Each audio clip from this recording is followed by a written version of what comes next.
Alô, alô, amigos do podcast 48. Hoje eu tô aqui para um programa ligeiramente diferente, com um cara que eu tenho uma enorme admiração, assim, não só pelas análises dele, mas também pela leitura que ele tem do jogo, né?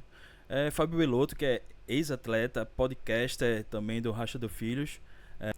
É um cara que eu tenho muita admiração e que eu queria ouvir, não só a voz dele, como a voz de outras pessoas experientes que a gente pretende trazer para cá.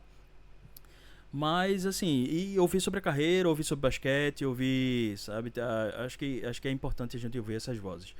E assim, eu sei que tua família tem histórico de gente no esporte e tudo mais, né? Mas assim, qual é a tua primeira lembrança de estar envolvido com basquete ou de ter tido contato e o que é que te marcou primeiro, assim, nessa. Sim.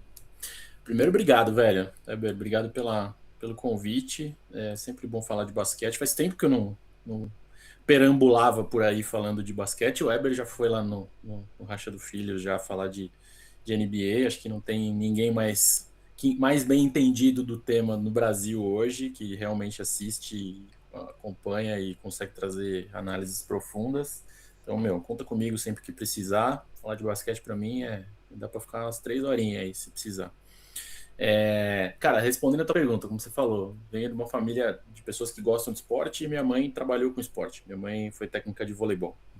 Obviamente, por ela, em algum momento eu teria tentado jogar voleibol, mas como um bom filho de treinador, se alguém se identifica aí, ou professor de educação física, eu vivia dentro de um clube, né? Porque minha mãe trabalhava vários períodos, eu ia para o clube para poder, enfim, fazia até as coisas de lição de casa, tudo de clube. Obviamente comecei jogando futebol, mas a primeira lembrança que eu tenho foi, eu comecei a jogar basquete, cara, porque o futebol no clube que eu tava entrou de férias e o basquete não, a escolinha. E aí eu precisava estar no clube, aí minha mãe falou, bicho, vai fazer outra coisa, cara, vai ficar aí fazendo o quê no clube? Vai ficar zanzando por aí. E aí eu fui jogar basquete. Eu era um fraldinha, uma madeira ali no futebol, uns 7, 8 anos, frustrado, porque eu realmente não tinha talento, apesar de adorar esporte. E eu lembro claramente, cara, de que talvez em 3 meses eu já tinha mostrado muito mais talento do que em 3 anos de futebol. Assim, é impressionante quando você se encontra em algum lugar e aí talvez você junta uma grande satisfação de estar fazendo alguma coisa com algum talento, e o talento é meio relativo na minha visão, e depois a gente pode entrar nisso. Sim. Não pela questão de, de de nascer com ou não nascer, mas é como que você desenvolve isso, o que é talento, né? Isso é Uhum. meio relativo. Mas a minha primeira leitura foi que em 2 meses eu já falei, pô, isso aqui eu faço bem, claramente aquilo ali eu não fazia, entendeu? Então isso foi, eu lembro que muito pequenininho eu já tive essa conclusão de falar, cara, acho que eu achei meu lugar aqui. É assim. Justamente uma das perguntas que eu tinha pensado aqui, uma das coisas que eu queria saber, era essa coisa de quando você começa a saber que você é um jogador, sabe? Tipo assim, é, como é que nasce um atleta, né? Como é que a pessoa deixa de ser um simples pessoa praticante do esporte para virar um atleta? Vocês até comentaram no podcast recente que essa transição do juvenil para profissional, eu sei que você ainda vai passar essas etapas para chegar no profissional, mas Uhum. essa transição do juvenil para adulto é muito difícil, né? Esse salto, é achar esse espaço e tudo mais. Mas também tem você achar dentro de você mesmo, né? Tipo assim, começar a se reconhecer como isso aí, né? Tipo assim, eu Uhum. sou um jogador, eu posso ser um jogador, eu posso fazer isso da vida, Uhum. digamos assim, né? Uhum. Uhum. Eu acho que tem duas partes, velho. Esse salto que você falou, eu acho que é quando você passa, você sai de um momento de encarar isso como algo que você realmente gosta, se identifica, se dedica, para eu quero viver disso. Entendeu? Acho que esse é um salto. Mas o salto anterior de atleta, para mim, ele pode vir muito antes, cara.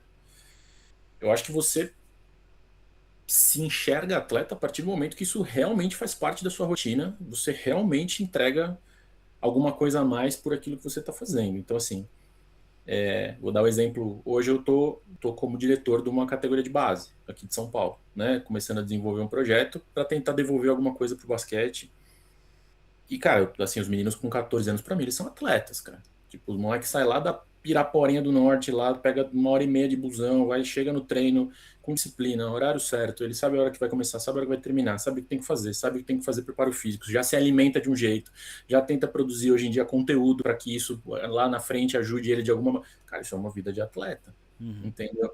Então, eu acho que você se reconhece atleta a partir do momento que você entende que aquilo não preenche mais um espaço casual no seu dia, cara. Você tem uma disciplina, você tem uma agenda, e acho que essa é a melhor parte de ser atleta novinho. Tipo, meu, é muito difícil propor uma agenda para um adolescente, para um pré-adolescente. Eu tenho um em casa aqui, é muito difícil. E esses moleques, eles são super regrados, cara. São, assim, eles de fato, eles ajustam o dia a dia, a vida deles, para que eles possam praticar o esporte no mais alto nível que eles conseguem. Não é um alto nível, mas é o alto nível relativo. Se você fala com um preparador físico hoje, esses caras fisiologistas, eles chamam de alto nível relativo. Eu aprendi isso esses dias, que assim, é alto nível Faz sentido, faz total sentido. dentro daquele momento da vida do moleque, Sim, entendeu? Então, cara, você chega para um moleque desse e fala que ele não é atleta, ele vai querer te matar, entendeu? Porque ele tem todos os requisitos, ele não tem 2 períodos, ele não vai à excelência, ele não vai à exaustão, às vezes vai. Mas ele, cara, isso aí é a vida do moleque. Então o moleque muda de escola por causa disso. Os pais se adaptam por causa disso. Cara, não existe fim de semana para um pai de atleta. Sabe? Dessas molecadas, cara, é dentro da quadra, velho. Entendeu? Você de fato abdica de tudo. Não tem almoço de domingo. Meu, se tiver ir pra Franca, vai pra Franca. Se tiver torneio lá em Uberlândia, vai pra Uberlândia, entendeu? Então, Isso quando tá com os pais, né? Porque às isso quando tá vezes. com os pais. E assim, hoje em dia eu acho que os pais acompanham muito mais, tá? É bem Tu tava percebido falando aí isso. agora, eu tava lembrando do documentário de Paula e Hortência, que eu recomendo Uhum. muito, muito legal, muita imagem bacana, muita coisa. E ela justamente tava falando isso, né? Que eu ia perguntar também esse lado. Esse lado de você. O moleque, assim, talvez ele sonhe com aquilo ali, mas às vezes ter consciência exata do que é ser atleta. Ele não tem, né? No caso dela, ela saiu muito cedo de casa, os pais colocaram ela pra ir morar com o treinador, isso seria uma coisa impensável, né? Mas ir morar lá com o treinador, que também com o filho também praticava, a filha também praticava e tudo mais. E, e assim, esses sacrifícios que às vezes pra idade são muito difíceis, né? Ela tinha, sei lá, 11 anos na época, ela muito novinha.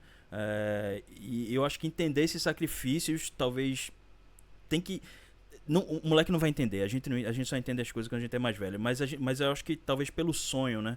Pela coisa tipo almejar alguma coisa, você consiga seguir essa rotina e ter essa disciplina, né? Ah, e faz bem também, assim, a pessoa se sente útil, se sente inserida pra caramba, se sente, eventualmente, de novo, moleque, sei lá, não tem facilidade na escola, não tem facilidade pra arrumar namorada, e o moleque joga pra caceta, entendeu? Isso é um motivo de autoestima também, Sim. entendeu? Então, assim, tem vários elementos que pra mim fazem do que você se transforma num atleta, cara, muito antes de você estar falando de alta performance, porque é realmente uma vida de dedicação. Quando a gente ouve nos arquivos confidenciais da vida. Ah, é uma vida de. Cara, é verdade. Verdade. Uma vida de dedicação tua e de quem tá ao teu redor. Obviamente, eu tô falando daqueles que os pais acompanham. Tem muito moleque que o pai não consegue nem. No basquete, menos. Tá? Basquete é menos. Sim, sim. Mas eu acho que futebol, por exemplo, aí é outra história. É o É, moleque que sai lá do sacrifícios, né, pra interior do caramba, né? Piauí, exatamente. É sacrifício mesmo. Mas acho que esse reconhecimento é bem antes, tá, cara? Por conta de tudo isso. Aí dentro dessa parte ainda do reconhecimento, né, da formação do atleta, eu acho que primeiro ter esse primeiro momento você se identificar como atleta, depois você começa a se identificar alguma coisa no seu jogo, né? O que é que você faz bem, o que é que você não faz bem, o que é que você gosta mais de fazer, né? Porque afinal de contas tem esse lado também. E eu fiquei pensando assim, quando é que você começa a enxergar em você que você tem um certo estilo de jogo? É uma coisa mais para profissional? Você já novo, você já começa a ver? É uma coisa que você descobre? É uma coisa que você constrói? Ou as duas coisas juntas? Como é que tu enxerga isso aí? Cara, essa pergunta é muito boa. Eu acho que tem um momento pré-produção de conteúdo e pós-produção de conteúdo. Assim, eu tô percebendo isso agora, assim. Eu vou falar 1 minuto sobre hoje. Cara, esses meninos, eles são muito monitorados sob a perspectiva de olha como você tá fazendo, olha aqui a tua imagem, olha aqui, já desde moleque, assim. Você pega o 13 pro 14, os top 20 jogadores da categoria têm Instagram com 2 mil seguidores. Entendeu? Aqui de São Paulo. entendeu? 2.500, 2.500, entendeu? E, cara, tem gente hoje fazendo business de produzir conteúdo, de falar, eu vou te filmar teu jogo e te vendo esse negócio aí para você, primeiro, ter a imagem, ter o arquivo, e segundo, pra você estudar. Tem um cara aqui em São Paulo, que eu não vou fazer propaganda, mas o cara mete uma análisezinha pros moleques. Ó, isso aqui dá para fazer melhor, tá? Isso aqui, cara, existe isso daí, esse mercado existe, e não é 20 pessoas que fazem isso, não, é um monte de moleque que adere a isso, entendeu? Então hoje é muito diferente. Na minha época, cara, era o caminho de menos tensão, entendeu? Então, assim, acho que faz parte aí aí vamos falar de entra em talento. Eu realmente acho que o talento tá em pessoas que identificam coisas mais rápidos que as outras, assim, esse é o principal talento, assim. E aí que você identificar que se eu fizer esse movimento aqui eu tenho uma vantagem, se eu fizer esse caminho na quadra eu tenho uma vantagem. Você tem uma alternativa de você identificar isso sozinho e começar a repetir. Você tem uma alternativa que é excelente de ter um técnico te dando esses caminhos quando você pega um cara bom e você também absorver, entender e repetir. Você tem um caminho de ficar tentando a cabeçada o tempo inteiro, entendeu? Que é muito comum. Uhum. É muito comum. É...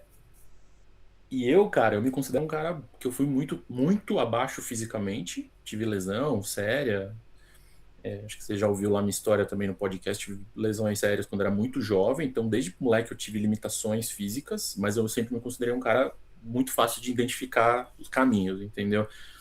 Então, acho que a minha Só principal... um registro aqui que eu tenho que fazer, que Feola, tu tava perguntando umas coisas a ele falou assim, Beloto era fácil o melhor jogador da América Latina na categoria dele.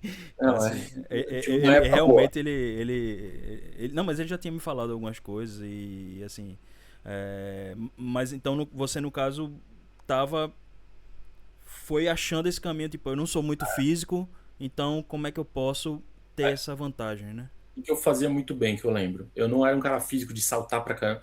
Cara, saltar pra caramba eu digo assim, consegui dar 28 saltos seguidos no meu máximo potencial. Não, todos os moleques nessa idade conseguem chegar no aro, porque você não tem gordura, você tem lesão, você não tem nada. Então a relatividade não é ou ele enterra ou ele não enterra, tá, pessoal? A relatividade é se ele consegue fazer 50 vezes, ele é físico. Se ele consegue fazer duas, não.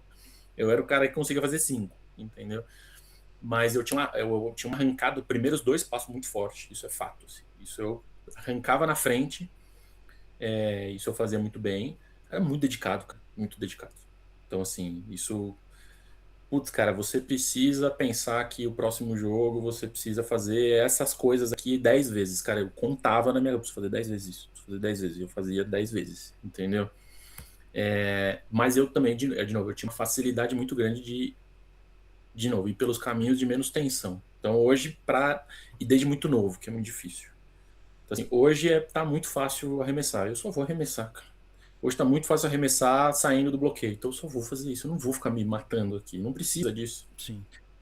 Ah, aí você fala assim, mas você tinha todas as bolas? Claro que não. Claro que não. Mas, cara, quando você é moleque, o seu aproveitamento ele é baixo de qualquer jeito. Uhum. Entendeu? Tá muito mais para quem entende onde estão os caminhos de menor tensão do que quem mata a bola pra cacete, entendeu? Sim. Assim, o menino que mata muita bola, o aproveitamento dele é 30%, entendeu? 35%. Uhum. Esse é um monstruoso da categoria, entendeu? Então, essa foi, acho que, a principal característica, assim, conseguir ler as coisas de modo e falar assim, opa, desde muito pequeno, de falar assim, meu, hoje é dia de correr, hoje é dia de arremessar, hoje é dia de marcar, hoje é dia de defender sem contra-ataque, hoje é dia... Isso eu sempre fiz muito fácil, assim, Que é sabe? basicamente o que você já vai fazer quando você tiver em competição, que é tipo analisar o adversário e Exato. ver como é que você vai conseguir adaptar seu jogo ao adversário todo a cada momento, né? Exato. Então, E assim, isso inclusive com marcador dentro, vários marcadores dentro do jogo também, né? Você vai ter que total, total. pensar nisso, né? Esse refinamento vem mais tarde. Mas De novo, talvez hoje, pelo nível de consciência, de imagem, o Teber era assim, você trombava o seu adversário 2 vezes por ano, cara, entendeu? E quando você é moleque, eventualmente você tromba ele em fevereiro e em outubro ele tá 10 centímetros mais alto. Entendeu? Então, assim, tem muito disso. Né? outra estratégia, né? Outra coisa, fala, caralho, esse Uhum. moleque aqui era um gordinho, agora tá voando. Esse moleque aqui, ele não matava bola, agora... Hoje em dia tem imagem de tudo, todos os jogos têm transmissão. Naquela época, cara, era assim. pô, você sabia de 10, 12 moleque que era um bonzão e começava a pintar um aqui que você fala, puta, hoje eu descobri que esse daqui ficou bom. Hoje eu descobri que esse aqui, cara, tem um caso de um dos jogadores da minha idade que até hoje joga, e eu sou fã, que é o Cauê Verzola, que tá em São José hoje. Cara, o Cauê Verzola, ele saiu de uma pessoa que absolutamente ninguém sabia para no outro ano ele ser um puta jogador. E assim, ele surfou a onda disso muito, entendeu? Porque ele pegou ali, sei lá, 15 rodadas que todo mundo tava pensando em outros dois caras do time dele. Então ele voou, Uhum. entendeu? E isso acontece porque ele ficou grande, ele já saltava, ele entendeu o jogo, ele era um moleque raçudo, cheio de hustle, sempre foi. Uhum. Mas do nada cresceu, começou a matar umas bolinhas, entendeu melhor o jogo. Cara, isso é muito comum na categoria de base, entendeu? Sim. Então, e concordo, assim, essa leitura, mas esse cara me marca assim, isso vem mais pra frente. Naquele momento, assim, esse sistema, esse dia aqui, nem sistema, né? Esse dia aqui tá me proporcionando isso, galera. O que nós vamos fazer? Uhum. Entendeu? E tu comentou uma coisa aí que tu falou, às vezes pegar do técnico alguma coisa que o técnico dá. Isso era a minha próxima pergunta. Como é que você joga basquete, você na pelada você tem o seu estilo, você não deve nada a ninguém e tudo mais, e mesmo nos treinamentos e tal, você talvez não deva, mas quando você vai jogar para um técnico, para um time, você vai precisar fazer certas coisas, né? Que ele vai pedir, que o time vai necessitar, e como é que você adequa a questão de eu tenho o meu estilo do jogo, que eu já sei que algumas coisas eu faço bem e tal, e mas ao mesmo tempo eu tenho que atender esse outro lado aqui, né? Então, Uhum. isso faz com que você ganhe novas habilidades, isso às vezes atrapalha. Como é que isso aí funciona? Ah, acho que tem uma. Tem uma. A maneira que hoje, e aí não sei se está certo ou está errado, mas a maneira que até os 14, 15, 16 anos você configura um pouco da seu sistema muito de acordo com se você tem um cara muito acima, um cara muito abaixo. Isso funciona muito assim, tá? Eu tive a sorte de ser, e acho que isso até me moldou como trabalhador em equipe, e hoje isso reflete na minha carreira, por exemplo, na minha carreira profissional, de que eu, mesmo sendo um cara que me destacava muito, eu tive dois treinadores ali até os 15, 16 anos que eles cagavam para isso, entendeu? E falavam, legal, parabéns, você é muito bom, isso aqui é o que a gente vai fazer, nisso aqui você vai fazer muito bom, tá bom? Tanto que, cara, hoje eu não sei jogar um X1, Weber, não sei. Se você colocar eu contra o Cone, eu provavelmente, se eu não tiver no shape, eu não vou ganhar do Cone, entendeu? Agora, você me coloca para jogar um 5 contra 5 hoje, é legal, E você ainda entendeu? joga, né? Você ainda joga no Jogo, Masters e tal, né? tive jogo anteontem. Aliás, ó, vou fazer uma propaganda aqui, hein? Passa total aí. Tive jogo anteontem, fiz acho que segundo triple-double da minha carreira, jogando anteontem. Caraca, olha. E, mas de Pera aí, muito, triple double de rebote ou de roubada? não, de rebote e assistência. E foi de certinho, foi 14, 10, 10.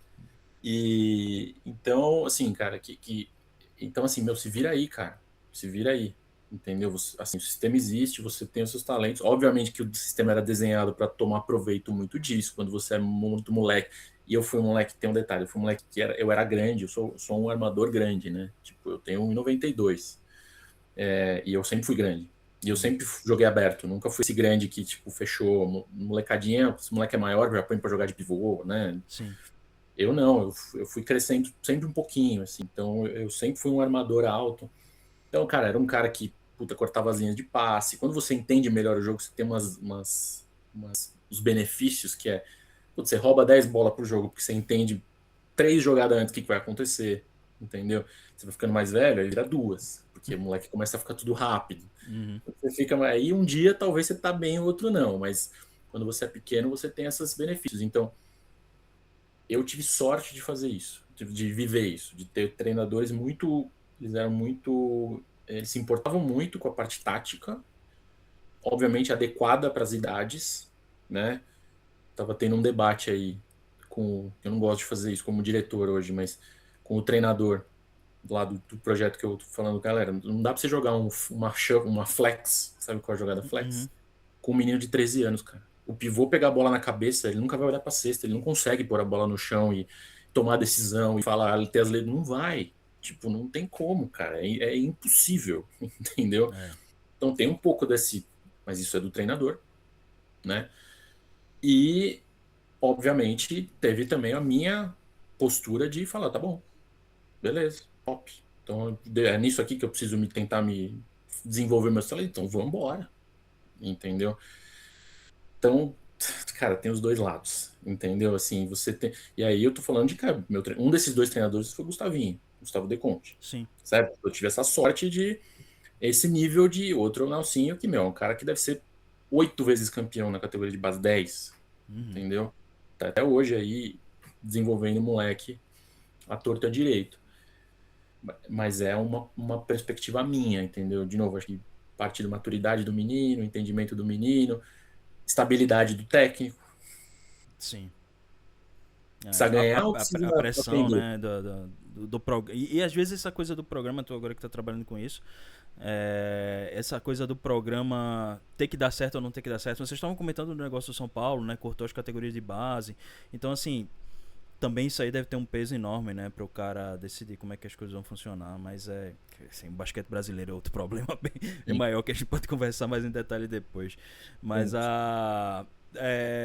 então teu estilo era mais assim, não era um cara mais polivalente, tu É, passava tanto quanto chutava, precisava chutar, tu chuta, se precisar passar, tu passa. Eu sempre fui, assim, eu não peguei a época da loucura dos 3 pontos, né? Sim, sim. Eu sou 88, faço 38 anos esse ano. Mas eu já peguei uma época da ferramenta 3 pontos importante. Uhum. Não do foco do jogo Começo é dos esse. anos 2000, acho, né, mais ou menos. Isso, exatamente, exatamente. Então eu era um cara muito bom de ir lá dentro, no começo, de filtração, muito bom mesmo, assim, tipo, justamente, eu lembro, cara, isso eu lembro, claro, eu dava uns Eurostep com 13 anos, assim, sabe? Tipo, eu fazia isso inconscientemente, assim, Uhum. sabe? Tipo, só porque eu entendi que era o caminho de menos tensão. Peraí, se eu vier pra cá e pra cá, esse cara não vai me marcar, então vai dar Não certo. tem agilidade e tal, né? Exato.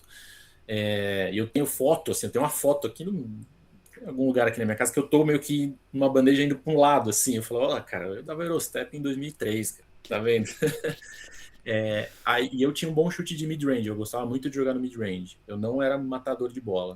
Uhum. Ficando mais velho aí pro juvenil, eu acho que larguei um pouquinho o mid-range. Eu virei aquele cara mid-range mais um passinho para frente, sabe? De tipo até onde dá e fazer quase que os teardrops, assim, sabe? Essas bolinhas mais de segurança de pertinho. E aí eu comecei a matar mais umas bolas de fora, mas eu nunca gostei de ser aquele, assim, isso nunca me fez bem como jogador de chutar tudo. Se eu chutasse, começar chutando 5 bolas, errasse as 5, pra mim fudia o meu jogo, entendeu? Sim, Eu não sim. tinha essa confiança inabalável de um chutador de falar, meu, shooter shoot, entendeu? Sim, sim, sim. Eu nunca fui esse cara, então eu tinha que escolher muito bem, Sim. entendeu? E aí eu lembro que eu tinha um treinador, que foi o Gustavinho que falou isso pra mim, lá no Juvenil de novo. Que ele sempre insistia, sempre insistia, sempre insistia pra eu chutar mais, chutar mais, chutar mais, cara, você tá com aproveitamento, chuta mais, chuta mais. Aí já é uma conversa, você tá com aproveitamento, chuta mais, sei o que, chuta daqui, chuta daqui, chuta dali. E eu falo, Gustavo, cara, se tiver um cara meio livre, eu vou passar a bola, velho. Não tem jeito, eu vou fazer a bola rodar, eu vou achar um passe mais difícil lá dentro. Eu sempre tive facilidade de achar esses passes de ângulo, assim, umas bolas, as Uhum. pedradas na mão dos caras, assim, sabe? Eu sempre fiz isso muito bem. E aí eu lembro que no final do ano, quando a gente foi campeão do Sub-20 lá no meu último ano de base, e aí ele falou pra mim, falou assim, você chuta você mata as que tem que matar. Ele falou assim pra mim, você não chuta tudo, mas você mata as que tem que matar. Eu falei, é isso aí, velho. Isso daí que é cabeça. Me Então era lembrou, mais me, ou me menos lembrou assim. de Huertas agora, né? O Huertas é meio assim também, né? Ele é muito mais pass first, provavelmente, porque ele é o cara mais pass first que existe, mas assim, ele também tem isso de matar as bolas que precisa, né? Você vê, cara, hoje que eu jogo veterano, jogo campeonato de jogador, assim, que ainda é um nível legal, alto, assim, mas eu sou totalmente péssimo. Você vê o que ficou mais do meu jogo é isso. Assim, eu fico muito mais feliz quando eu dou uma assistência que ninguém tá vendo do que quando eu mato uma bola difícil. Mas muito mais, entendeu? Você vê que isso me preenche muito mais, sem dúvida É nenhuma. engraçado, né? Como isso vai pra identidade do cara também, né? Tá? E aí falando justamente nessa coisa de... também tem um lado de se espelhar, né? Eu não sei se você assistia basquete nessa época, se assistia basquete do Brasil, se ia pra jogo, se assistia NBA. Também o acesso era meio difícil, né, nessa época. Mas tinha gente que tu se espelhava aqui, lá fora. Quem eram os caras que tu admirava, assim, digamos, né? Cara, assim, eu tenho um irmão 5 anos mais velho que jogou basquete também. Não foi, ele foi até os 17 por aí, mas até mais ou menos quando eu tinha uns 12, 13 anos, o meu objetivo era ganhar do meu irmão, né? Então esse era o meu objetivo. Aí quando eu dei uns 14 anos, eu já parei de perder, assim, eu não perdia mais, entendeu? Ele com 19, eu só ganhava dele, ele já tinha parado de jogar uns 2 anos. Então até aí era meu irmão, cara. É um jogador, entendia do jogo também, um armador, assim, seguro e tal, mas nunca chegou perto de ser um jogador muito de destaque. Ele é bem menor que eu, a gente fiquei com toda a parte de A tamanho da família, genética da altura, né? genética da altura. Então teve essa parte. Então até aí era isso. Eu falei, não tinha muito acesso, obviamente, pô, NBA na Band, sei lá, na ESPN. Então você olhava os caras, mas isso era muito longe. O primeiro cara que eu realmente olhei e a gente começou a ser mais impactado foi a Olimpíada Mundial Argentina, então o Ginóbili, sem dúvida nenhuma. Sem dúvida nenhuma. E, cara, eu não sei se você sabe, eu tive a oportunidade de fazer um camp com o Ginóbili. Fiquei uma Não sabia. semana. Eu fiz um camp, na época tinha esses Adidas Camp, que acho que até hoje existem, que agora virou, que é esses overtime, essas merda aí que Sim, tem. sim, sim, sim. Às vezes chamam os jogadores e fica uma semana lá. Eu fui para um, que foi aqui no Brasil, na minha idade, que era sub-18, eu tinha 17 anos. E aí, cara, eu assim, porque vai vir uns jogadores, eles são os técnicos, eles ficam a semana inteira, todo mundo que era patrocinado pela Adidas na época. E aí eu falei, puta, que legal, bacana, fui chamado, chegou na minha casa um uniforme bonito assim, da Adidas, tem até hoje essa camisa aí. Uma camisa bonita da Adidas, uma mochilona assim, com um monte de material, sabe? Para vocês usarem no próximo ano. Já era um patrocínio meio, né, lento, uns 2 tênis, sabe, assim. E aí, falei, pô, legal. Aí eu lembro que eu cheguei no clube lá, e aí essas coisas na época não tem o Instagram, né? E aí o meu técnico, né, falou assim, vocês ficam sabendo quem que vai vir. Aí eu falei, tipo, sei lá, vai ser o Larry Ayuso, tá ligado? Tipo, o máximo isso, entendeu?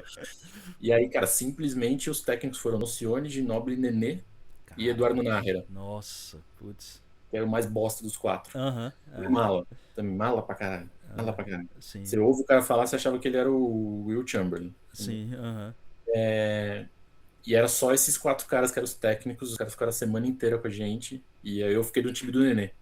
Sim. Mas a gente, cara, teve. Assim, você fazia os exercícios, os caras demonstrando, eu olhando, falando, meu pai, mano, esse maluco, ele parece de borracha, velho. Porque ele vai brincar, ele vai fazer um exercício de demonstração, primeiro que ele faz perfeitamente os movimentos, segundo que ele é diferente, cara. Você vai falar, puta que pariu, o que esse É cara... outro nível, né? Outro nível.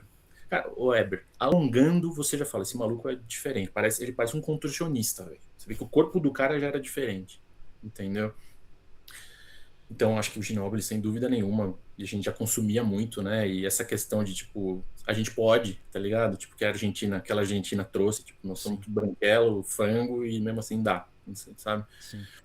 E depois aí eu joguei junto e eu admirei muito. E essa parte do pass first, mas também de ser um cara mais abusado, de jogar pick and roll já mais velho, Fulvio. Aí eu joguei junto, né? Aí eu tive a sorte de jogar junto com ele. Fulvio é inacreditável, cara. Fulvio é inacreditável. Fulvio vê coisas que ninguém vê, assim. É impressionante. O tempo inteiro. O tempo inteiro ele tá vendo coisas que ninguém vê. E talento e uma humildade, um puta cara legal, um cara bacana de jogar junto, você sabe? É divertido estar perto dele. Assim, No sabe? caso, tu entrou como tu era reserva dele no time e aí você... Na verdade, eu era o terceiro armador. Sim. Então, às vezes eu nem ia pro jogo. Muitas vezes no adulto eu nem ia pro jogo. Quando tinha jogo do juvenil, eu nem ia, assim, pra dar uma poupada. Era o Fulvio e o Fernando Pena, que hoje é técnico de Mogi. Eram os 2 armadores do time. Muito bom também. Muito bom, cara. Esse daí, então, pra ajudar a molecada, era maravilhoso. Tanto que virou técnico, né? Não à toa.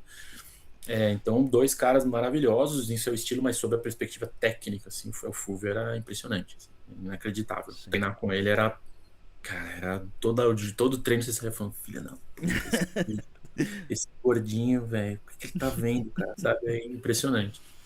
E justamente nessa coisa do time, né? Eu tava pensando te perguntar justamente quais foram as competições que tu entrasse, né? E quais foram os caras que do outro lado, né? Tipo assim, o lado da admiração de, tipo, justamente não ganhar do cara, ou ter dificuldade contra o cara, e Sim. tipo, pô, putz, vou ter que jogar contra esse cara. Mas assim, primeiro, eu não sabia, eu não sei realmente a tua trajetória Ah, profissional, porque acredite em mim, eu tentei fazer pesquisa, mas é muito difícil achar não qualquer dá, coisa não sobre tem. basquete brasileiro aqui, velho. Não tem, não tem. Então, Não, mas não tem assim, problema. Me eu fala. queria ouvir mesmo, assim, que Uhum. competições você jogou?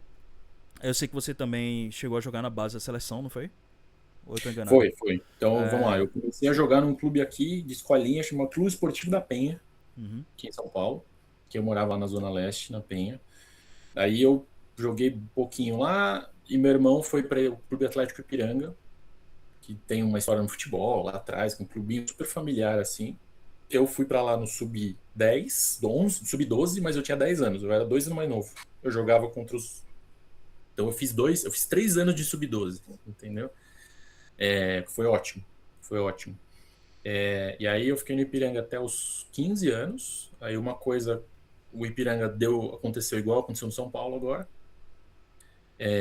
O Ipiranga, quando eu cheguei lá, era até o 14. Quando eu saí de lá, já tinha todas as categorias de base, já tinham 2 categorias campeãs. Então foi feito um trabalho muito sério lá, muito bacana. Ficou muito caro. Só que não foi faltando uma semana, um dia, que isso é um absurdo. Aí no final da temporada, já um zum, de que o patrocinador era a revista Época, o patrocinador, porque um sócio lá era um cara importante, um executivo lá da época. E que não ia mais ter, e aí, de fato, em janeiro se confirmou. Aí a diretoria do Ipiranga teve um cuidado muito grande de tentar alocar os meninos da melhor maneira possível, e a gente foi um monte. Metade do time foi pro Sírio, e uma outra metade foi pro Espéria. Eu fui de uma parte do Espéria. Sim. Tá? Então, eu fui pro Espéria, fiquei no Espéria até o sub-17, 18, e aí o juvenil da época, que era o sub-20, que eram 2 anos, eu fui paulistano. Aí joguei no paulistano, que já era um time que já jogava finalista de Campeonato Paulista, jogava CBB, e é nessa época que eu tive minhas experiências profissionais também. Cara, eu tive um entrever de profissional muito curto, porque os campeonatos eram descasados, era de janeiro a dezembro o da base e o profissional era de julho a maio, entendeu? Então, Sim. fiquei ali na categoria de base, o sub-20. Às vezes eu subia para jogar profissional, mas eu fazia faculdade junto ainda, era um dos poucos que fazia faculdade. Então, para mim, eu também tinha uma outra agenda pessoal, né, que eu estava tentando me formar de alguma maneira e não era comum naquela época. Depois tive um períodozinho só de jogar adulto e eu falei, meu, eu preciso parar aqui para me formar, preciso fazer estágio, Sim. entendeu? Então deixou. Eu também já tava meio de saco cheio de treinar. Mesmo novo, tava de saco cheio de treinar, que eu tinha tido muita lesão, eu tinha muita limitação física, como Depois eu eu disse. queria saber sobre essa parte das lesões, em que Sim, época foi e tal. sim, sim. E, e aí eu falei, meu, deixa eu parar um tempinho aqui. Eu preciso fazer meu estágio, eu compro minhas horas de estágio, qualquer coisa eu volto. Né? Tinha acabado meu contrato. E aí, cara, a empresa que eu entrei de estagiário, eu sou diretor da empresa hoje. Entendeu? Então, assim, também o mundo corporativo me deu uma picadinha ali. Nesse meio termo, cara, eu fui seleção paulista, tinha seleção paulista na época, era muito maneiro. Fui seleção paulista no 14, no 15, aí a brasileira do 16 eu tava lesionado, a brasileira do sul-americano do 17 eu fui pra Venezuela jogar, fiquei entre nos 12.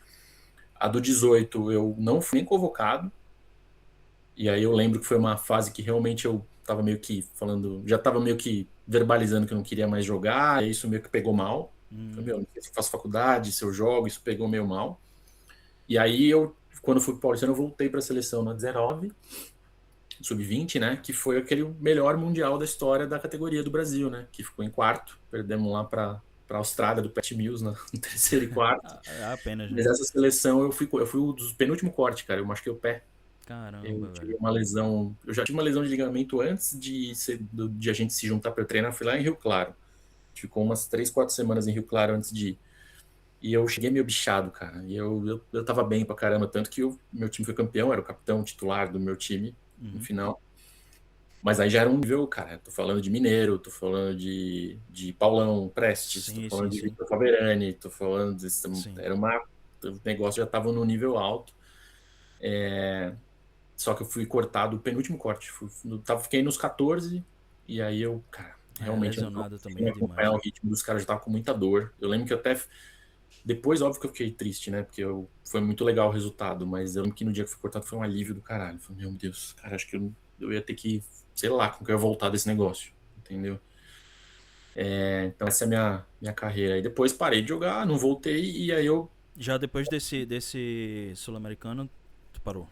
Não, não, isso foi no 17. Isso foi Ah, no sim, sim, 17. tá. Isso daí, na verdade, foi no 20. Foi meu último ano de base, esse daí do Mundial. Sim. Sul-americano ainda estava normal. Aí eu falei, fazia faculdade, aí eu consegui. Foi bom que eu consegui me dedicar mais à faculdade e ao basquete universitário. Então, que foi legal pra caralho.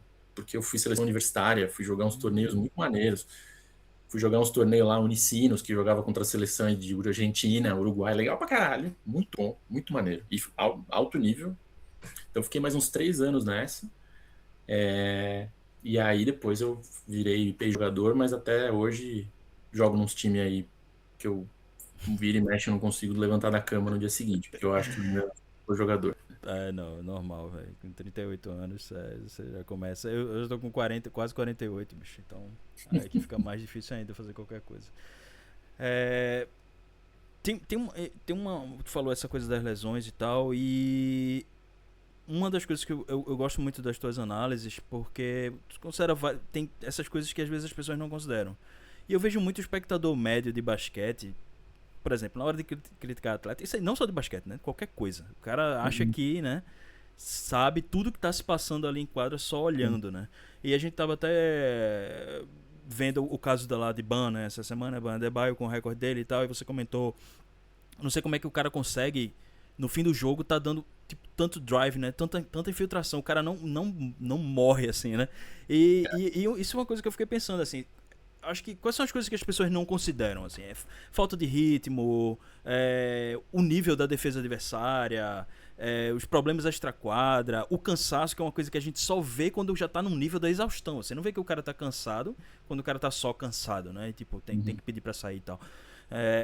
Essas coisas, o quanto isso afeta você dentro de quadra, né? E o que é pior dessas coisas, talvez, assim.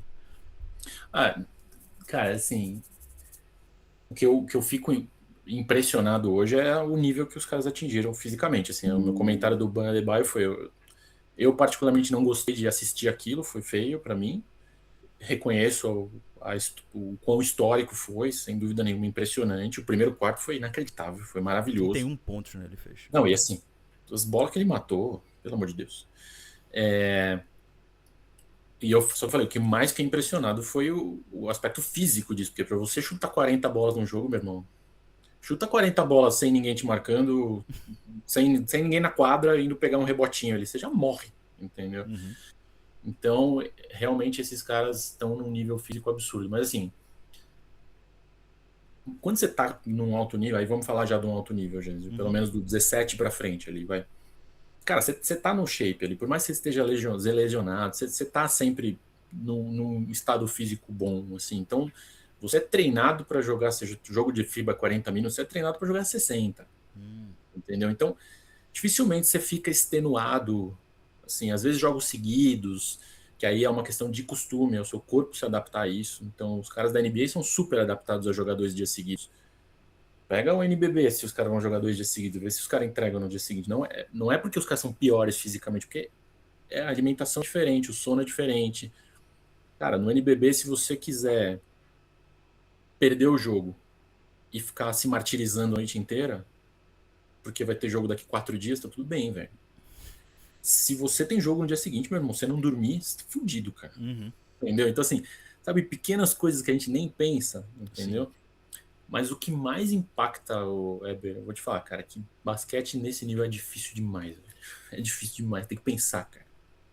E é uma coisa que a gente já conversou no nosso grupo e eu já falei no meu podcast também é o quão tem jogador que não sabe jogar basquete, cara. Assim, e esses caras estão aí, entendeu? E você tem que lidar com isso, cara. Então, assim, o mais difícil é que realmente tem jogadores hoje, e sempre tiveram, cara, o cara não entende absolutamente nada do que é pra fazer, velho. Então, assim, bicho, você pode ter certeza que a gente não percebe, um olho mais treinado percebe. Mas o nível de improviso que existe no jogo de basquete ainda hoje, porque o cara simplesmente esqueceu, Vamos pegar um exemplo. Eu lembro da conversa lá do J.J. Redick com o LeBron. Eu não fui muito fã desse podcast, porque eu achei meio chapa branca. Uhum. Mas teve uma coisa que o LeBron falou que é muito verdade. Ele falou, cara, a gente faz uma jogada que começa do lado esquerdo e inverte ela, começa do lado direito pra ver. Cara, bugou, acabou. Eu vi essa conversa. Eu vi. E é verdade, cara. É verdade. Isso ele tá falando no nível da NBA. Uhum. Então, assim, o que a É, gente vê. é isso que a gente pode chamar de QI de basquete? Cara, eu acho que sim. Eu acho que Inclui pode isso, né? ser de basquete, mas tem uma parte também de o quanto você é condicionado, entendeu? Isso é foda, porque realmente às vezes você. Cara, às vezes você vai, só vai, você não tá nem pensando muito, entendeu? Pelo seu nível de concentração, pelo nível de, sabe? Você não tá nem pensando muito. E eu vejo isso hoje mais velho. Às vezes eu falo, mano, eu tô zoado, aí eu tô jogando, faço uma. Cara, cara, como que eu fiz isso? Assim, não que seja difícil, mas simplesmente saiu. Uhum. Sabe? Se eu fizer sem defesa, eu não vou conseguir. Entendeu? Mas aquela situação ali, você tem um reconhecimento tão rápido, você está tão acostumado que sai. Entendeu? Mas eu acho que o que a gente mais subestima é o quanto que jogar basquete é difícil, cara. Assim, tem que pensar muita coisa, tem que fazer muita coisa. É muita isometria. Então, assim, quero jogar basquete. Corro 8 quilômetros na esteira. Parabéns, você não vai conseguir jogar. Porque você vai fazer força, bicho. Não é isso que você precisa, Uhum. entendeu? Então, assim, cara, isometria o tempo inteiro. Cara, segurar um maluco só com a perna e com as costas de 110 quilos é muito difícil. Entendeu? Tem uma questão de força muito importante que a gente não repara hoje olhando o basquete, entendeu? Repetição de força. Eu lembro uma vez que eu falei um negócio no podcast que até você me mandou uma mensagem no grupo, que você mandou uma mensagem fora, que você falou, caralho, isso eu não tinha pensado, que ele tava numa discussão de quem era o cara mais físico, pivô mais físico. Sim. Aí eu falei, é o Jokic. Aí vocês, mano, tá louco. Todo mundo falou que o Jokic é um gordo. Eu falei, mas é um gordo que joga 48 minutos, não perde um jogo, corre no contra-ataque, puxa o contra-ataque, faz isso 50 vezes por jogo. Quem que é mais físico que ele? O Embiid, que fica dando trombada? Uhum. Entendeu? Então, assim, uma coisa é o cara que tem mais força, outra coisa é o cara mais físico. Sim, sim. Entendeu? Então, acho que esse E tema de, saber assim, usar esse físico também, né? É, tem essa parte também de saber usar, desgastar o adversário, né? Tem muita coisa que é desgaste. Tipo, às vezes você não saber tá nem com a bola. O pivô tá lá dentro, não tá nem com a bola, mas aí ele fica ali no poste baixo empurrando o cara, né? Fica desgastando e tudo mais, né? Mas então, assim, essa questão de cansaço, ela só pega realmente em alguns momentos que realmente, sei lá, uma prorrogação, uma coisa que só vai pegar nesse nível, assim, né? Eu fiz essa pergunta especificamente porque uma vez eu tava. Não sei se tu lembra aquele jogo que teve. Um jogo do Bucks que. É, Gary Trent Jr. tava na. Foi duas prorrogações. Gary Trent Jr. tava na linha de. Na zona morta. E aí alguém passou a bola pra ele. Foi uma jogada de post-timeout e tal. E ele foi pegar a bola e a bola passou. Ele não conseguiu segurar a bola. Então aí tu falou assim no grupo. Isso foi a cabeça do cara pensando mais rápido do que o é. corpo, né? Que tipo, o cara já tava cansado, assim. Uhum, uhum. E aí algumas pessoas ficaram questionando, pô, o cara tá cansado e tal. Mas isso influencia, pô. Isso Claro. influencia. Você não pode dizer que é porque o cara é atleta, o cara não cansa, sabe? Era duas prorrogações, o cara tinha jogado, sei lá. E foi ele que meio que levou o time pra prorrogação, né? Como ele fez os pontos e tal, ele foi ficando na quadra e aí o cara já tava, tipo, sei lá, 12 minutos seguidos. E esses caras são role players, né? São os caras complementares ali. Não são caras que estão para jogar 48 minutos, né? E, enfim, eu fiquei É. pensando nessa coisa do cansaço por causa disso, né? Como se nitidamente ali foi um caso em que a mente do cara pensou e o corpo já não tava mais executando, né? Não, sem dúvida, isso acontece muito.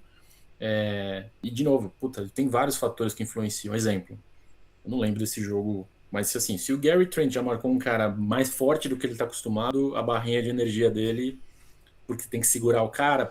Se o Gary Trent pegou um cara fazendo bloqueio, que é mais duro do que os outros da NBA, um europeu, Uhum, o cara já tomou 5 burp, 10 burp, o cara não toma nunca, do que pegar um americano soft aí, que os caras não fazem nem bloqueio, uhum, já muda outra coisa. Se o cara arremessou 10 bolas a mais no jogo, cara, é mais 10 movimentos que o cara salta 1 metro para arremessar. De novo, hoje isso diminuiu. Puta, esses caras são umas máquinas, cara. uhum. Entendeu? E principalmente, puta, fisioterapia, preparação pré. Assim, você é um cara que acompanha muito, você não vê esses caras puxando ferro. Mano, é só uns exercícios super específicos, cada um tem o seu, é super personalizado, é super de acordo com o que ele precisa naquele momento pro corpo dele. Então é muito essa parte de fisiologia, cara, na minha época não existia. Uhum. Era tudo padrão. Vocês comentaram no podcast recente também que tem tipo coach já pra moleque, assim, né? Já Sim, sim, individual, né? Tipo, o cara já sim, contratou um carinha ali pra. sim. Às vezes, pra quem não sabe, assim, tem o treinador de arremesso, o treinador, né, da parte de Uhum, preparação física, não sei o que.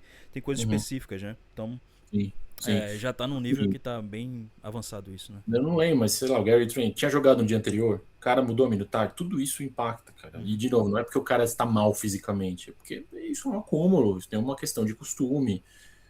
É um hábito, cara. Tudo no esporte tem muito essa questão de hábito, entendeu? Você tinha 20 minutos de 20 minutos. Teve uma conversa. Quem tem curiosidade, vai lá e ouve o Léo Mendel no nosso podcast. Hum. Acho que eu Que vi o essa Léo entrevista, já faz um tempo, né?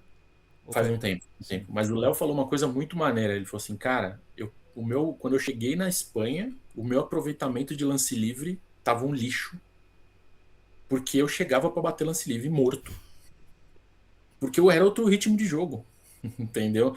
Então, cara, eu tomava porrada, defendia que nem um maluco. E, cara, quem nunca viu um jogo de Europa ao vivo, é inacreditável a intensidade dos caras. Eu fui ver o Barcelona agora no final do. Meu, tá bizarro, assim. Por isso que os caras jogam 22, 23 minutos, 24. Entendeu? Uhum. Não mais que isso. Mas é o cara, um jogador profissional. Do Sim. nível do Léo, de seleção brasileira, falando: cara, mudou meu nível. Eu demorei 2, 3 meses ali pra. Respira. Tem E um vocês sempre nervoso. comentam, né? Como é importante que os caras saiam daqui do Brasil, às vezes por isso, né? Por essa parte Isso, de dar isso, esse salto, assim, tipo, ver isso. se você é capaz e alcançar uma outra coisa, né? Não que aqui no Brasil também não tenha um desafio, lógico, mas às vezes é a própria escola, né? Depois eu vou te perguntar uma coisa em relação a isso aí, mas voltando a essa questão física, né? Falando em exaustão e o corpo tá preparado e acostumado e tal, pô, a gente tá vendo aí LeBron e Curry fim de carreira, né? Mas tipo, Alex também, um dia desse Alex tava dando enterrada, eu comentei na live semana passada que ele deu enterrada 42 anos na cabeça de um cara aí, Absurdo. semana passada. Mas assim, e aí a pergunta que eu ia fazer era essa coisa: a hora de parar de jogar é sempre o corpo que vai ditar pra você? No teu caso, teve uma parte de corpo, você já falou algumas coisas aí, mas assim, no geral, o cara que realmente, ok, vou seguir carreira, vou ficar 20 anos jogando basquete e tal, pelo que você viu dos caras com quem você jogou, conviveu e tudo mais, e os atletas que você conhece um monte, né, de ex-atletas e tudo mais, como é que é isso? O cara para porque realmente não tá dando mais, o cara olha assim, pô, vou tomar uma decisão aqui pragmática de já ir preparando meu fim de carreira, depende muito do caso a caso, como é que é isso? Ah, acho que depende. Acho que tem. O meu caso específico, eu tive uma lesão. Não foi nenhuma lesão, eu tive eu tinha uma má formação que fez com que eu tivesse um problema vascular, cara. Foi bem sério, um Hum, negócio nada a ver. Que é muito raro num adolescente, né? Esse é um negócio de velho, coisa de idoso, e eu tive adolescente. Pô, mas o filho do LeBron tem um problema É, desse é. aí, né? Não, eu tinha, Cardíaco e tudo cara, mais. basicamente eu tenho meu músculo da panturrilha é inserido em X, todo mundo é em Y. Hum, E aí o meu era em X por uma malformação, e aí isso começou a apertar uma artéria que passa atrás da perna e fez um calo dentro da artéria. E aí parou, cara, imagina, enfim, isso aí vale outro papo. Lá no nosso podcast tem acho que no segundo ou terceiro ano a gente, na volta das férias, a gente fez a nossa história. Então quem tiver curiosidade, tem lá a minha legal. história. Tem uns 2 horas lá eu contando a minha história do basquete. E, e aí, cara, que é uma coisa que acho que não é trivial, porque eu acho que vem de uma maturidade muito grande de moleque, que é positivo num aspecto e negativo. Acho que o esporte me trouxe muita maturidade desde muito novo, então isso é muito bom. Porém, eu nunca fui muito criança, entendeu? Que não é bom. De eu já falo assim, opa, cara, eu já entendi que eu vou ficar com algum nível de limitação aqui, que isso em algum momento vai me dar uma dificuldade que eu vou ter. Eu preciso começar a pensar em outras coisas, cara. Plano B, entendeu? E aí acho que vem o principal, Weber, assim, voltando na tua primeira pergunta, um moleque desse não tem, cara, é plano A, velho. Assim, a cabeça do moleque, ele vai ser o LeBron. E tá certo. Uhum. Tem que pensar isso mesmo. Nos bons, né? Nos que estão levando a sério. Entendeu? Isso faz com que, cara, muitos deles parem de estudar. Não necessariamente parem de ir pra escola. Não parem de estudar. Você tá cumprindo tabela ali pra ter o ensino médio completo, alguma coisa assim. Cara, o cara não olha uma perspectiva de universidade. Hoje é diferente, os moleques têm mais chance de ir pra fora. De novo, tem um network muito melhor aí e tal. Mas, cara, duvido que você pegar esses moleques da Liga de Desenvolvimento aí, quantos fazem faculdade? Cara, eu vou falar que se for metade, eu vou levantar e bater palma. Entendeu? É muito difícil. E os moleques de 19, 20 anos, cara. Entendeu? Então, no meu caso, eu tive uma lesão que me limitou. Eu tive uma limitação de. Que eu tive esse problema numa perna, que se desencadeou, na outra eu também tinha a mesma coisa, mas nunca se desencadeou. Então, a recomendação médica foi: meu, você tem que segurar um pouco a parte de desenvolvimento muscular. Você não dá para você ficar com uma panturrilha gigante, que isso vai apertar a sua outra perna, você vai ter de novo problema na outra perna. Entendeu? Cara, eu tenho uma ponte de safena na perna. Caramba. Isso já foi a última Não, não, lesão? isso eu tinha 15 anos. Isso eu tinha 15 anos. Sim. Foi nessa seleção do 16 que eu, não fui, não. Tinha 15 anos. Essa seleção do 16 que eu falei, 16 eu não fui pra seleção que eu tava machucado, foi essa. E aí, dos 15, 16 até os 20, eu continuei jogando, eu me readaptei, aí eu comecei a ser muito mais. Se eu já tinha um tema físico, aí eu virei muito. Enquanto os moleques estão virando uns cavalos, eu tava indo para trás, na verdade, eu andando de lado, que fez com que eu desenvolvesse ainda mais a leitura de jogo. Continuei desempenhando muito por causa disso, de novo, seleção e tudo mais top. Mas muito por causa disso. Sempre fui um cara team player, tipo, muito capitão, assim, sabe? Muito. Como que eu mexo doce aqui. Eu lembro que nos censos da seleção, a seleção faz uns censos, né? Não sei se vocês sabem disso. Assim, antes de você ser convocado, você responde assim, quem os caras que você se dá melhor para você ficar no quarto junto. Sabe? Tem esse cuidado, né? Então não é tipo você com você, vai lá, né? Não dá para fazer isso com os caras nesse nível, né? E cara, eu sempre era assim, era todas as pessoas tinham um ponto em comum, que era quero ficar com o Fábio, sabe assim, eu era sempre um cara agregador, assim, sabe? Sempre tive esse perfil. Mas eu comecei a pensar em outra coisa. Então, assim, respondendo a tua pergunta, fiz todo esse preâmbulo aqui. Respondendo a tua pergunta as pessoas não pensam em outra coisa, cara. Essa é a grande dificuldade. Entendeu? Acho que eu consegui fazer isso de uma maneira bem tranquila, porque eu tinha já, desde moleque, por conta de uma circunstância, puta, cara, e talvez eu tenha que pensar em outra coisa. Talvez eu tenha que considerar outra coisa. E acho que a grande dificuldade é essa, cara. O que é essa outra coisa, né? Para um menino de 20, 22 anos, decidindo se ele vai tentar dar cabeçada ou não, outra coisa é, puta, eu tenho que fazer faculdade, eu tenho que trabalhar, eu só sei fazer isso aqui. Para um cara que já ganhou a vida fazendo isso, cara, o cara também não tem muito o que fazer. Quantos jogadores de basquete você vê hoje que estão aí inseridos em projetos de basquete? É o caminho mais natural, entendeu? Cara, o cara vai virar o quê? Corretor de imóvel? Nada contra os corretores de imóvel, mas, cara, não precisa de uma formação para isso. É engraçado. Você sabe, tem jogador de seleção que é corretor de imóvel hoje. Sim. Murilo Becker é corretor de imóvel. Ou às vezes vai pra outro esporte, né? Tem gente que vai pra outro. Eu não sei quem foi que eu vi que tinha. Não sei se foi Pipoca. Que ele fez alguma coisa diferente depois. Eu tava vendo, pesquisando pra essa semana aí. Mas enfim. Eu tava falando disso aí, eu tava lembrando do. Não sei se você viu um vídeo que eu coloquei essa semana de Tim Duncan. E o vídeo era sobre como uma escolha que ele fez mudou praticamente a história assim, da NBA. Porque a mãe dele morreu muito cedo, né? E ele tinha prometido à mãe dele que ele ia terminar a faculdade de todo jeito e tudo mais. E aí, 1 ano, 2 anos depois, ele virou tipo o melhor prospecto do país. E aí, assim, ele poderia ter entrado no mesmo draft se não me engano, era de Allen Iverson. E aí teria mudado muita coisa, né?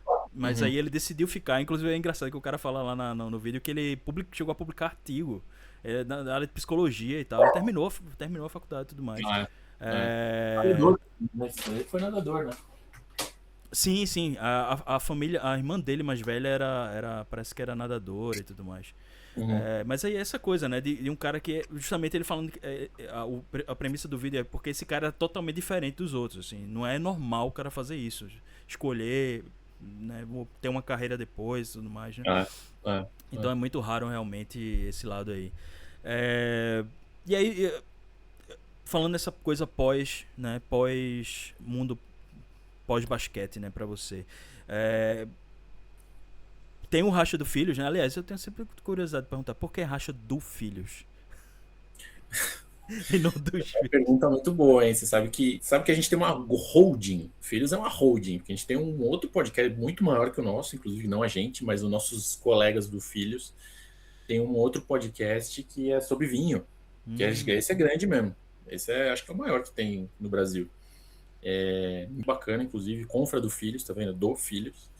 Cara, porque nosso time de basquete chama Filhos, entendeu? Então a gente jogou junto esse time de ex-jogador que a gente Sim, foi sim. fazendo. E aí você quer saber o porquê que chama Filhos? Não, não, eu queria saber por que era o Du, né? É porque você explicou que é por causa do É time e do tal. time do Filhos, Mas entendeu? o que eu queria saber é como é que começou isso aí. Como é que você, o Gastão e o André se juntaram? Era todo Não, mundo no começo? Era boa outras pergunta. pessoas?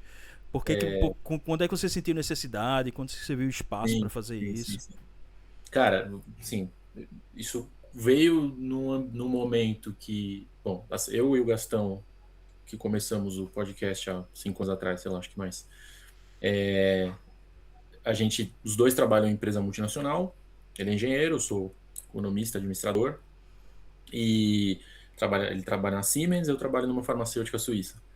E por coincidência, em avanços de carreira, naquele momento os dois foram morar fora.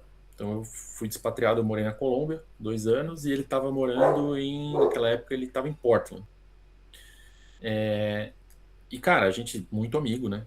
Tivemos essa. Eu nunca joguei junto, o Gastão é 3 anos mais velho que eu. Então a gente ficou amigo porque na faculdade a gente jogava contra. E a gente se deu bem jogando contra, aí fizemos umas viagens de faculdade nessas seleções universitárias junto, ficamos muito amigos e quando a gente terminou a faculdade e montou o time dos ex-jogadores para jogar esses torneios de ex-jogador, a gente foi jogar junto. A primeira vez que eu joguei junto com o Gastão eu tinha 23 anos já, 24. Era sempre contra na faculdade. E, e aí a gente viajou, dois viciados em basquete, eu morava lá sozinho, ele também em Portland. E a gente se ligava muito, cara. A nossa conversa ia para um lado, obviamente, né? Era 5 minutos de, e aí, como é que tá? Beleza? Não sei o quê. Ah, puta, viu o jogo ontem? Já começava. Desenrolar, falar de basquete. Aí um dia, aí começou o tema de podcast. Assim, aquela mania lá do Flow, né? Daquela época. E aí eu falei, velho, vamos.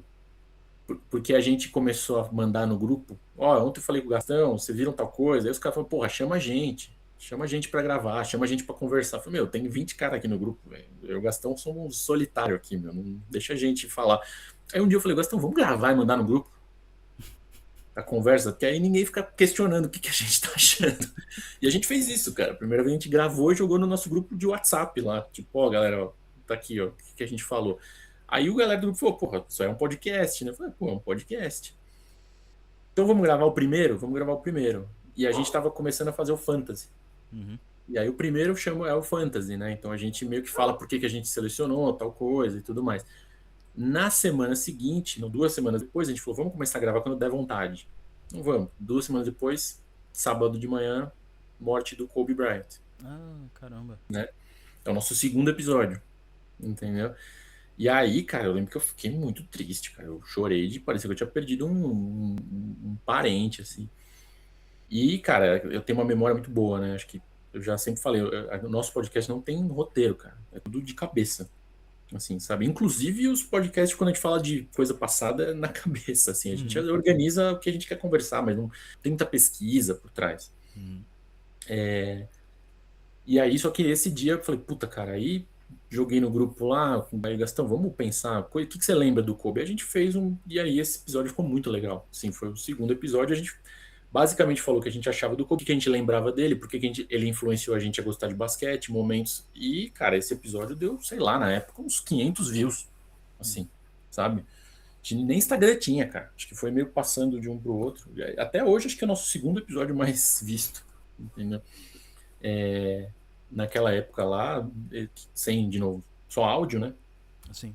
Aí a gente começou, porra, velho, legal, divertido isso aqui, vamos começar a gravar. Passou mais ou menos um ano, a gente gravava, falava coisas que a gente gostava, contava história. Aí veio a pandemia. Então a gente fazia assim, até então para falar um pouquinho de história, falava, tínhamos episódios para falar de alguns jogadores, a gente tentava fazer umas análises, né? Tipo, a gente já conversou um pouco sobre isso, né? Puta, vamos tentar falar de jogador que ninguém percebe, que faz coisa boa, sabe? Coisas assim. Aí na pandemia, cara, a gente tem um monte de contato. Há 5 anos atrás, grande parte dos nossos amigos que jogavam ainda jogavam, né? Hoje o Gastão com 41 anos já, os amigos dele não jogam mais, né? Só já se aposentaram, mas há 6 anos atrás eles jogavam. E aí a gente começou a ativar nossa lista de contato. Então, falou, vamos começar a conversar com esses caras estão em casa, velho. Os caras não estão fazendo nada. E aí foi uma segunda onda. Eu lembro que o primeiro foi o Jonathan Luz, que a gente falou, que é amigão nosso. E aí começamos a ver que era divertido, até o momento que também se exauriu, né? Falar com esses caras também é sempre a mesma coisa, falar a verdade. Aí eu falei, não, vamos para outro caminho. Vamos começar a falar da estrutura do basquete brasileiro. Aí fizemos uma série, que acho que é a coisa mais legal que a gente fez no podcast do basquete brasileiro. Tem 8 episódios que a gente chamou Gestor de Time, CBB. Isso é fantástico Ah, esse negócio. É um cara, dos que eu mais gostei. é animal, é animal. E aí isso deu um boom, assim. Aí isso foi o que, não necessariamente muitos views, mas isso levou o Racha do Filhos pro tipo assim, ó, esses caras são diferentes, entendeu? A série chama Mergulhando no Basquete Brasileiro. Falamos de. E aí a gente trouxe convidados para todos, falamos de basquete feminino, trouxemos a Magic Paula. Então, assim, juntou que a gente já tinha um nome, já sabia meio como fazer e tivemos uma ideia boa. E aí esse foi muito do caramba. Só que aí, cara, isso foi acho que no terceiro ano. Aí fizemos uma outra série depois, tipo a versão 2 do Basquete Brasileiro. Ah, não, a sessão de terapia, que era muito maneiro também. Chamamos pai e filho. Então agora o Caio Pacheco estão voando. Eles foram moleque no nosso podcast, junto com o Álvaro. Sim. Fizemos com os menininhos da base. O primeiro lugar que o Gui Santos foi na vida dele foi no Racha do Filhos, que ele tinha 17 anos ainda. Ai. Márcio Santos, com 18, foi no Racha do Filhos. Então a gente começou a pensar em coisas diferentes. A partir do quarto ano, cara, aí o puto Gastão, filho pequeno, eu, outro nível de carreira, aí a gente começou a degringolar um pouco a nossa capacidade de produção, entendeu? Uhum. Hoje, cara, a gente basicamente faz um conteúdo que é conversar sobre o basquete, assim, a gente deve fazer mais de ano que a gente não edita um episódio. Isso, o André entrou nesse meio tempo Ah, aí o André também. entrou na pandemia. Na Sim, pandemia. sim. Foi nessas partes no momento das entrevistas ali. No É meio do. Onde estava nas um entrevistas. programa que eu acho muito legal de vocês e que é uma coisa que eu não encontro em lugar nenhum é aquele programa da prévia da temporada do NBB. Que É. pra mim, assim, acho que é a Bíblia do NBB, alguma coisa assim, né? Que pra mim, assim, eu não tenho muito acesso, não conheço muitas fontes, então pra mim uma ótima referência, assim, da, do basquete brasileiro, né? Assim, e aproveitando justamente esse tema que falou de morar fora e tal, e eu queria justamente essas impressões, assim, você já comentou um pouco sobre NBA, Europa,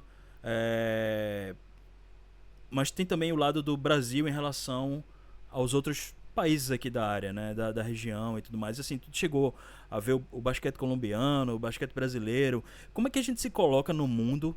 O basquete brasileiro tem uma escola de basquete brasileiro, não tem. A tradição a gente tem muita tradição, mas assim, tem um jeito de jogar, tem o que é diferente daqui, o que é que tem aqui, o que é que a gente se espelha lá fora também, né? Fazer uma comparação assim desses do que Ah, você viu, né? Do que você vê. cara, assim, eu dentro desse ambiente aqui, América do Sul, América.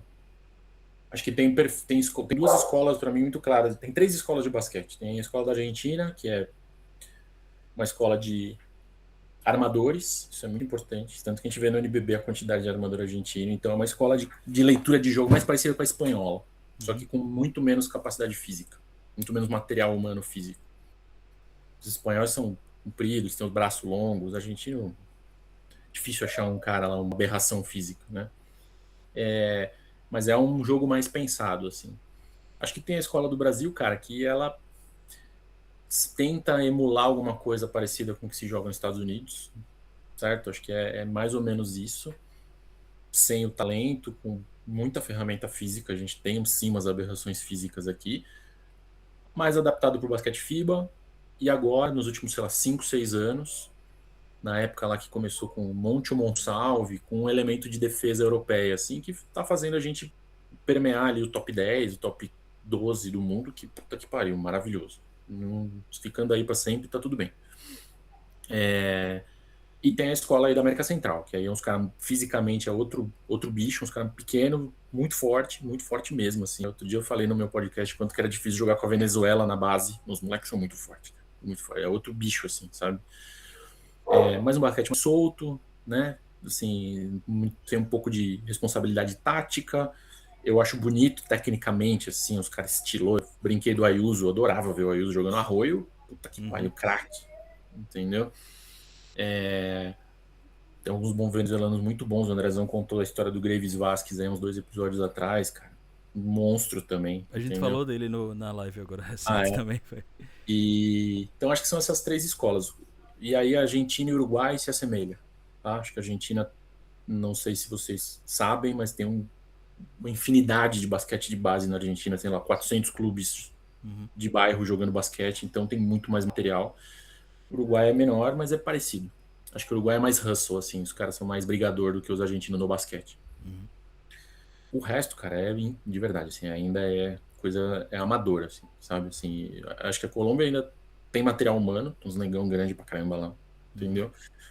Mas quando eu joguei lá, assim, era desesperador, assim, de verdade, assim. E eu joguei um campeonato lá que tinha cara que jogava, jogador, assim, o cara jogador e brincava nesse campeonato. Eu falava, meu pai, mano, não é possível. O cara matava a bola, o cara tá treinado, mas não sabia jogar basquete, não sabe. Assim, Sim. sabe o que é o basquete.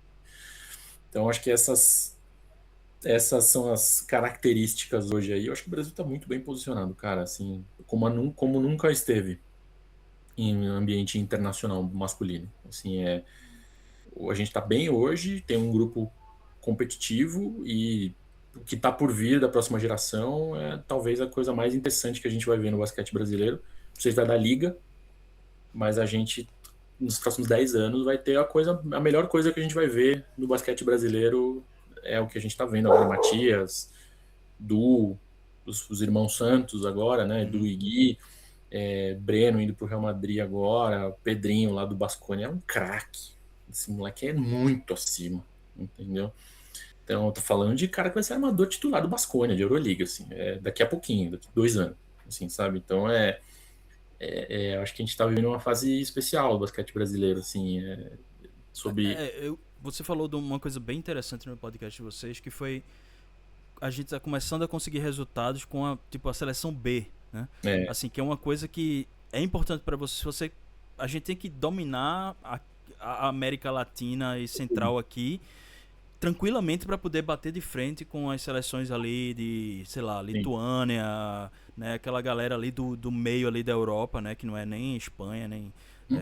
e se quiser ter alguma chance assim, né, de medalha em coisa, vai ter que ter, tem que ter essa, eu acho que me dava uma sensação de falta de profundidade na seleção brasileira, assim, de Então, tipo, você selecionava tipo os 10 primeiros e aí 12º, 14º você já tava tipo, ok, dá pra entrar assim e tal, sabe? Mas às vezes faltava isso, né? E justamente foi bom tu ter entrado nessa coisa porque eu ia perguntar sobre o futuro, né? Já deu a impressão de estar com uma visão muito positiva, né? Do futuro do Brasil. Eu ia até falar também, perguntar justamente isso. Tanto do ponto de vista individual, né? Esses caras que podem se destacar os seus campeonatos, caras que podem ir para NBA, podem crescer na Euroliga e tal, mas também do ponto de vista da seleção, né? O que é que a gente pode projetar para os próximos anos, assim, de... de novo, acho que a gente entrou num momento muito bacana. Primeiro, esse que você trouxe, que é uma percepção que eu tenho, é uma análise que eu faço de que acho que a gente está em vias de fazer o que a Argentina fazia com a gente nos anos 2010, que é a nossa seleção A não consegue ganhar da B deles, entendeu? E eles estão num momento ruim, né? Agora. Eles estão no momento que acho que se a gente coloca a seleção aí que está indo contra a seleção principal da Argentina, eu não sei se eles ganham da gente não, entendeu? Com o Campazzo, com o Deck, com porque sabe, não juntou as peças quando se juntam não dá não sai a química, A entendeu? última coisa que eles ganharam foi justamente aqui, né? Eu tava no jogo. Eu tirei É, foto lá com é, o deck e tudo mais. é verdade. Eu tava no jogo aqui de Recife quando eles ganharam. Que foi, Então, sinceramente, o Brasil poderia ter tranquilamente ganho aquele poderia, jogo também. poderia, Não foi nada que poderia. dominaram nem nada desse tipo, né? Acho que ainda é um momento que o Brasil tá com medo de ganhar da Argentina. Então, assim, hoje já perdeu o medo de ganhar, entendeu? É, e acho que quando a gente pega, assim, quem tá, o nível da galera que tá na faixa dos 28, 27 até 31, que vão ter mais pelo menos 10 anos aí, vai, boa parte deles, uma parte 10 anos, 8 anos, vai, de basquete. Caboclo, Iago, Jorginho, Lucas Dias, que são os caras que estão, pelo menos, no mínimo mais um Mundial, uma Olimpíada e um Mundial, sabe? Com o nível físico que hoje se joga, os caras se cuidando, é 37, joga no alto nível. Com o que tá vindo agora, e aí tem a galerinha de 22, 23, que é Márcio, Reinan, que, cara, não são para mim caras super talentosos, mas são os caras que fizeram o que a gente sempre sugere no podcast, cataram a malinha deles, foram lá aprender outra coisa, foram dar cabeçada lá em Israel, outro lá no México, outro. Cara, isso ganha, tem muito ganho. E aí vem uma molecada que aí sim eu acho que tem um talento especial vindo sob a perspectiva de compor grupo, tipo Samis e Eduardo Klafki, que são caras que não são craques, mas são moleques que se continuarem jogando basquete são muito bons, ferramentas muito boas. É um armador que pensa, que mata a bola, um lateral de 2,10 m de envergadura que defende qualquer posição, sabe? Tipo, Uhum. quem não quer ter um jogador desse no time? E aí você tem aí talvez 3, 4 super talentos que a gente, sei lá, não tinha visibilidade, talvez desde o Landrinho. Nenê e Varejão não eram super talentos, eles eram super grandes. Se transformaram em super jogadores. O Leandrinho sempre foi. O Leandrinho desde os 12 anos era um absurdo. Que é a Matias, só que aí você pega esses super talentos e coloca um 2,5, um armador de 2 metros, que é o Pedrinho. Então, assim, tá muito interessante, entendeu? Assim, tem um grupo aí de 5, 6 jogadores de altíssimo nível Europa, mais um ou outro que até pode brigar para ser um jogador bom de NBA. E uns caras que estão ainda com 26, 27 anos, Iago Caboclo, 30, que, porra, jogam em altíssimo nível, entendeu? Então, cara, tá bem divertido ver esse momento do Brasil. O que falta, cara? Faltava um gigantão bom, assim, eu acho. Gigante, assim, não É tô falando engraçado, né? mais. Porque a gente teve uma safra de tipo 3, É, 4 é, caras é. gigantes. Na rotação de pivô da gente era muito boa. Sim, E sim, mas falta o agora. cara gigante, 2,12, tipo, muito bom, assim, sabe? Moleque que realmente não tem, pode falar, o Vinícius Lúcio, já era pra ter virado alguma coisa, entendeu? Uhum.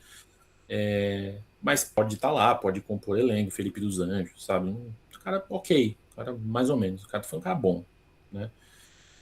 Os que são bons, Márcio, Vini Braga, Vini Silva, né? Eu Cara, vi, eles eu, têm vi, dois, eu vi a história do Braga, que ele não quer mais que chame ele de Braga, né? Vini Silva, Vini Braga, o atual Silva. Cara, eles têm 2,7, 2,8, é foda pegar o europeu com esse tamanho. Ah, Assim, é é. foda, é foda.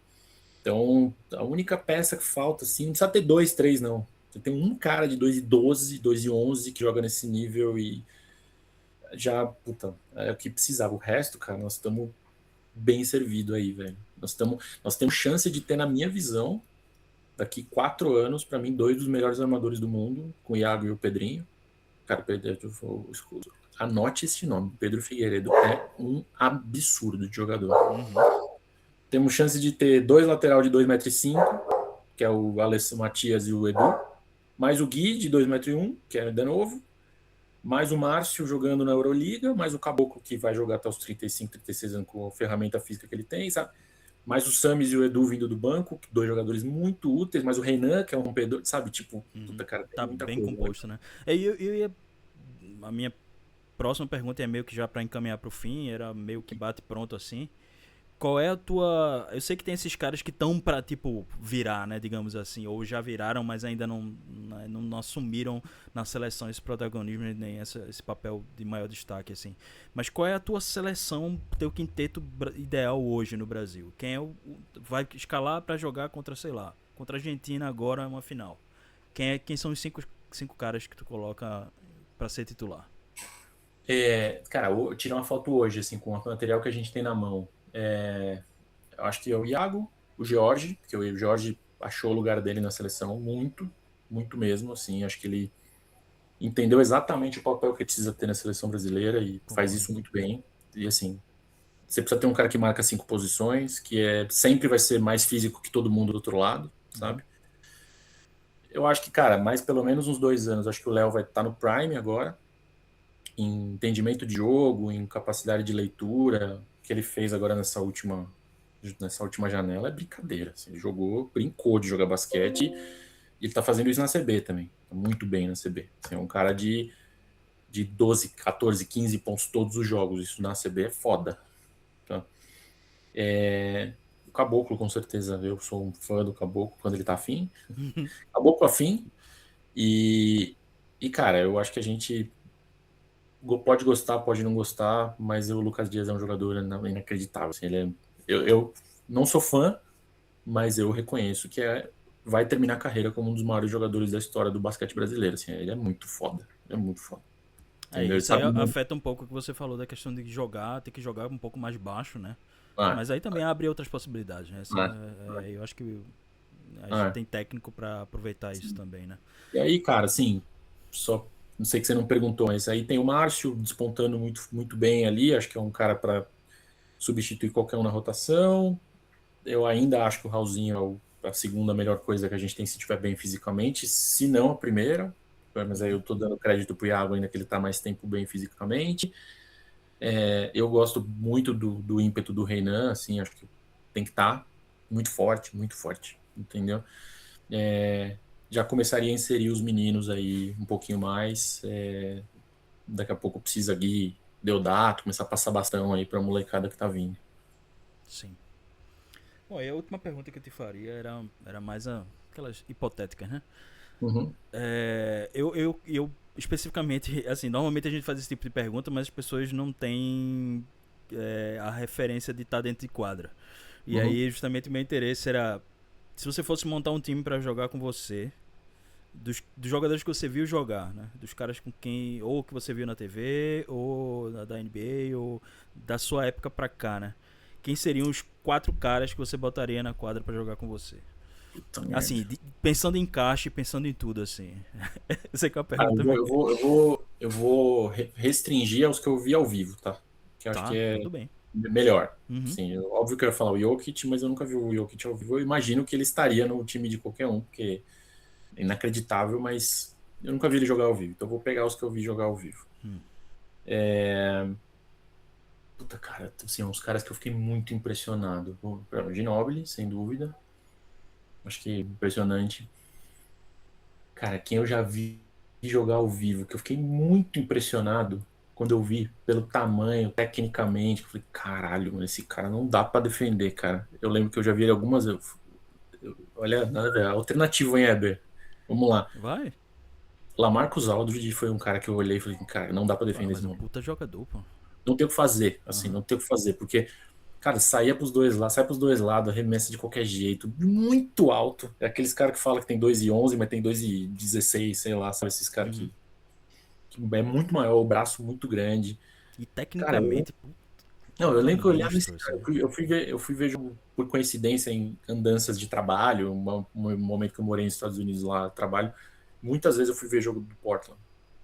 Eu, sei lá, por coincidência. E eu lembro que eu fui olhar esse cara e falava, meu pai amado, mano, esse cara é Era inacreditável. aquele Portland que tinha Wesley Matthews, Batum. Isso aí. Porra, timaço. Né? Cara, só, meu, esse cara é inacreditável. Esse cara é impressionante. Ah, deixa eu ver. Então, o Ginobili, o Lamarcus Aldridge, que eu vi bastante ao vivo, tive essa Um sorte. 3 aí pra. Tô pensando em alguém que eu joguei no Brasil aqui, cara, que eu joguei bastante tempo. Ah, pô, difícil, hein, cara.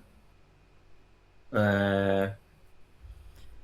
cara, Eu gosto de pensar assim, no teu estilo de jogo, quem é que tu gostaria que, tipo, eu imagino que um cara que gosta Pippen, de cortar pra cesta, um cara que. Pippen, o Pippen, eu amava o Pippen. Sei lá, não vi ao vivo, mas beleza, vamos mudar um pouco. Eu tô indo para um time mais Eu alternativo. tô vendo ele ali em cima da. Não, só meu cachorro chama Pippen. Cara, eu sou muito fã do Pippen. De novo, para pensar em jogador de basquete, assim, Cara, Não, tranquilo, aqui pode tudo. E fazia tudo. um pivô pra terminar aí.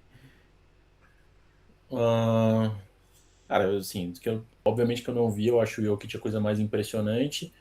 Eu vou para um cara que eu vi ao vivo, que eu fiquei muito impressionado com a facilidade que o cara tem. Esse eu vi e que eu gosto muito de basquete europeu. Cara, já vi 2 vezes o jogo do Ante Tomic, Hum. que foi MVP da CB umas 3 vezes, já foi. Cara, ainda é impressionante. Impressionante. Assim, é esses caras que você fala assim, a coisa tá acontecendo lá, ele já sabe o que vai acontecer. Entendeu? Já sabe uns 3 lances antes. Ele é Aí sérvio? ele é croata. Croata, sim. Ele é croata, assim, é muito. E o cara hoje tá com 40 anos e ele brinca. Ele brinca. Assim, ele não faz o menor esforço. Você vê, ele não está suado e ele ainda. Fui ver Barcelona e Juventude, ele joga no Juventude agora. Enquanto ele tava na quadra bem, não dá. Assim, é bizarro. Assim, e ele é gigante. Ele é gigante, ele deve ter uns 2,17. Assim, sabe? Não, Então, eu adorei. Eu adoro. Sabe que jogador alternativo é comigo sim, mesmo, né? sim, sim, Então, adorei essa sim, sim. informação aí. Mas, cara, eu queria te agradecer aí pelo tempo, pela disponibilidade, pela conversa que foi ótima. E quando a gente puder, quando eu puder contar com você de novo, vai ser um Tamo obrigatório. aí, tamo aí, tamo Beleza? aí. Me dá um Obrigadão. alô e obrigado pelo espaço, pela presença. Desculpa aí, acho que eu me estendi um pouco, Não, porque por falar de favor. basquete vai embora. Ah, por mim a gente ficava aqui até mais Não, tarde. e cara, sabe que as portas do Racha do Filhos vão lá, quem tem curiosidade, meu, ouve lá, é bem Não, divertido ali, a gente é faz uma muito questão bom. da Às vezes semana. é a questão de tempo, né? Que eu É, me pego. é. Mas sempre que eu posso, eu pego. Principalmente quando são episódios que de coisas que eu sei que eu não vou conseguir em outro lugar. E tem muita Uhum, coisa que vocês oferecem que eu acho que sim. só vocês oferecem. Tipo, certas análises do basquete brasileiro, certas análises da seleção. Principalmente isso aí que. Eu já escutei outras coisas aqui do Brasil e eu não encontro em outro lugar. Assim, para mim é o lugar para procurar esse tipo de Top. análise de informação é lá. E a porta lá aberta para você, fica à vontade. Sempre uma honra ter você por perto. Obrigado de novo. Valeu demais, cara. Valeu, velho.